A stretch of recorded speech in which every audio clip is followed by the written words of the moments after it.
It is quite literally all I do. I spend all my time either with my family fishing or building rods, and that's my life. But I'm very pleased of that. I'm very happy about that.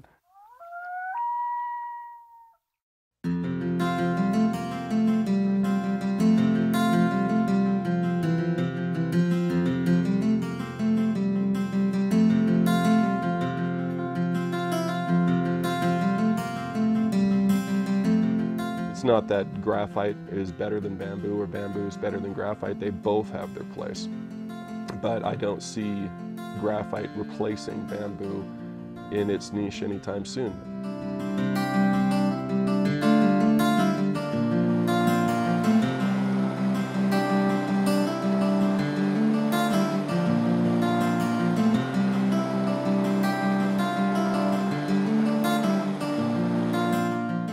You hear a lot of people talk about the heritage of bamboo or the mystique.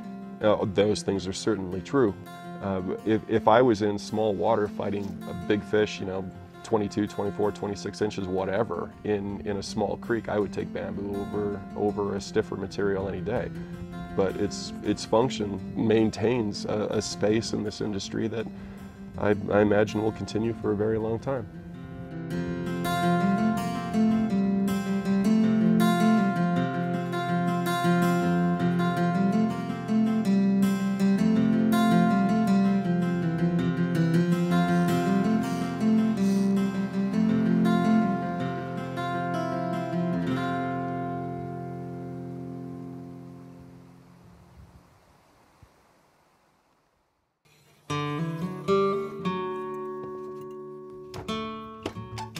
They're definite works of art and great fishing tools, so the perfect combination.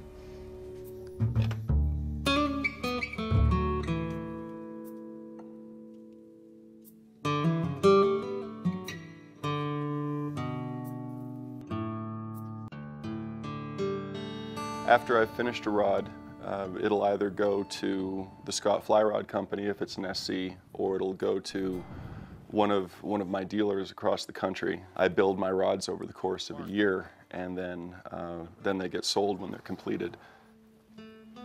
Bamboo's primary liability or limitation is also its greatest joy. It's extremely labor intensive, and we literally take round pegs and force them into square holes all the time. That's really what we do. It's a little bit of alchemy, it's a little bit of magic, and it's a lot of hard work.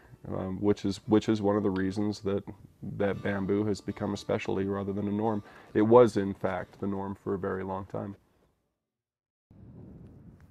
Bernard is definitely one of the most passionate rod builders and fishermen I know, and that comes through in his intensity in not only how he approaches rod building, but also his fishing.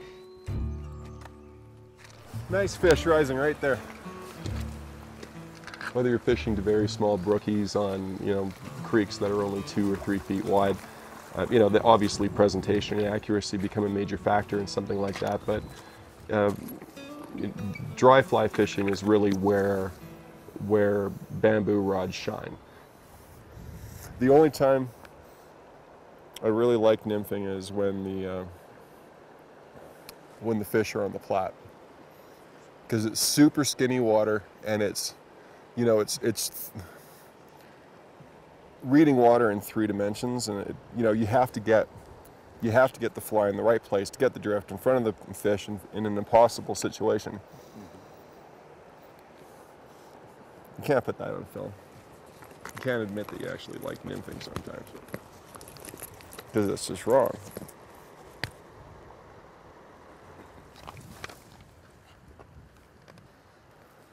Come on, right in there. First shot. Get up. No!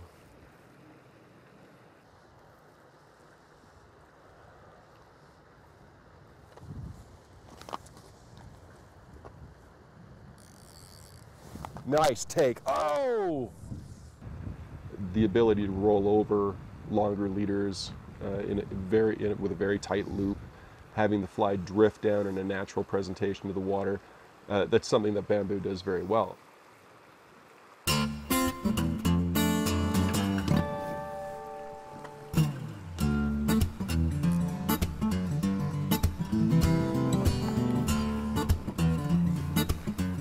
came up just as I did my mend.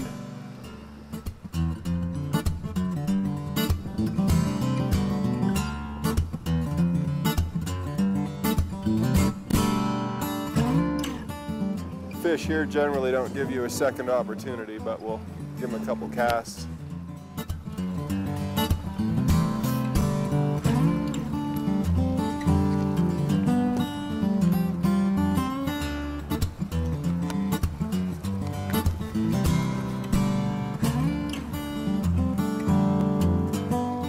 The takes here are very deliberate and very slow. Fish are completely unforgiving, which is nice. Bamboo rods, well-built bamboo rods, present a dry fly especially in a way that is just magical. Having a fly just caress the water, land very naturally, is something that bamboo does very well, especially in shorter length, surprisingly enough. Control of very short amounts of line, you know, in many cases just the leader and the tippet.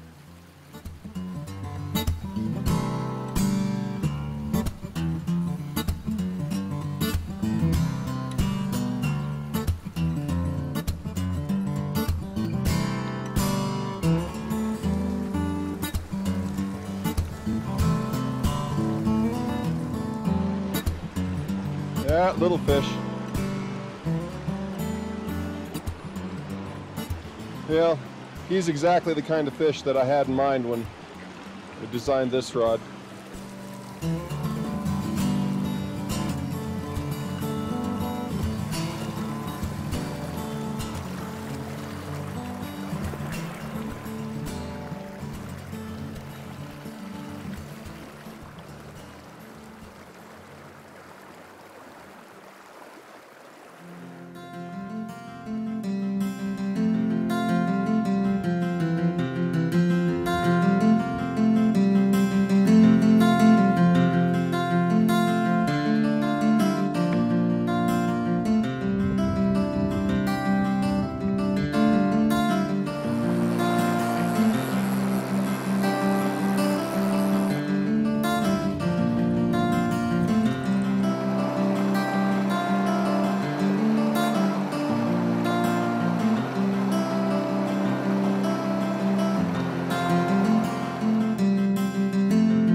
There he is.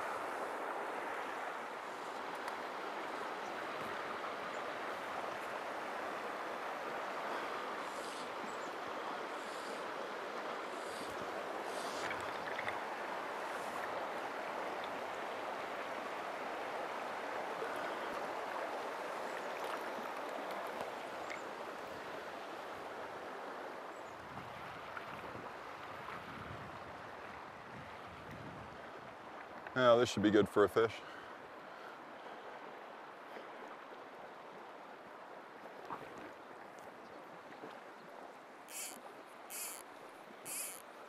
As long as I don't get too impatient.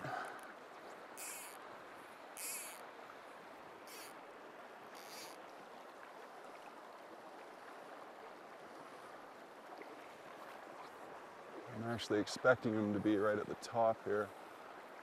Right there. There he is. They're definitely on the blue wings right now. There you go.